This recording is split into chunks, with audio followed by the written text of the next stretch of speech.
Hello and welcome. My name's Corey Wade. Let's have a look at modes.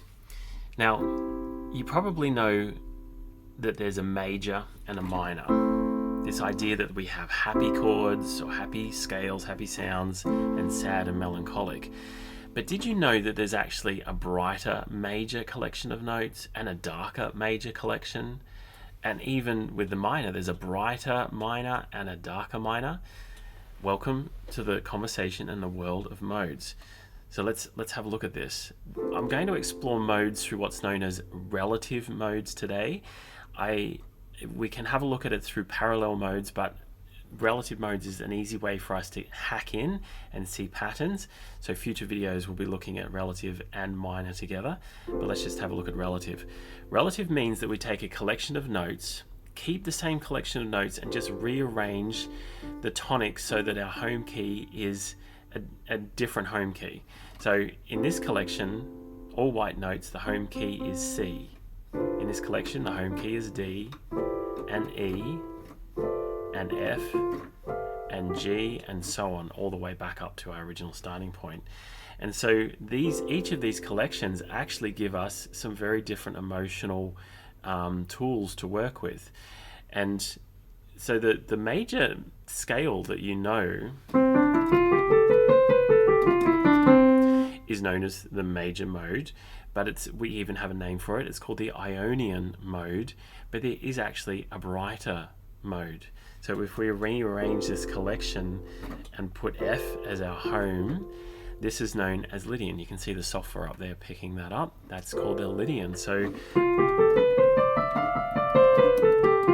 can hear how it kind of has a brighter sound to it. It's because of that sharpened fourth.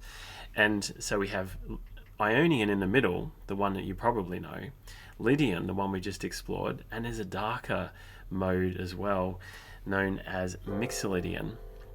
It's used a lot in funk and jazz and blues. It's got a flattened seventh, so it gives us a dominant seventh. It's got a bit of tension in there for us to play around with. So there's our three major modes. Now if we go to the three minor modes, again we rearrange this collection and put a new note at the bottom. So if we put A at the bottom, this is known as the Aeolian A minor mode, probably the minor scale that you know. But and that's the vanilla of the minor modes. There is actually a brighter minor mode, and it's called Dorian. It gets used a lot in jazz. There's the Dorian mode, a bit brighter. And there is actually a darker minor mode, the Phrygian minor mode, which has a more exotic sound and has a bit more dissonance and tension for us to play around with.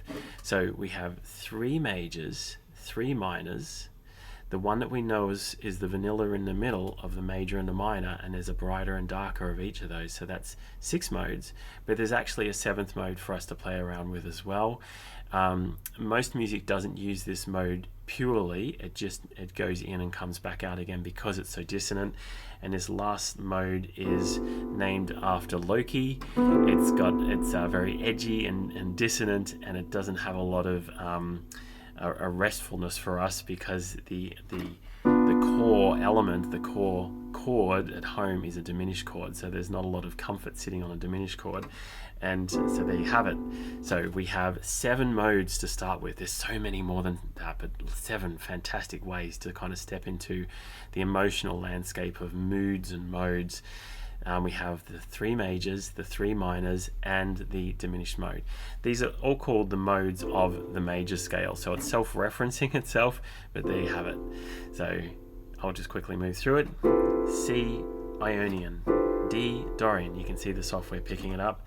E, Phrygian. F, Lydian. G, Mixolydian. Oops. A, Aeolian. And B, Locrian. There you go. Modes. If you're interested in learning more, come and check out my Patreon page. Ciao.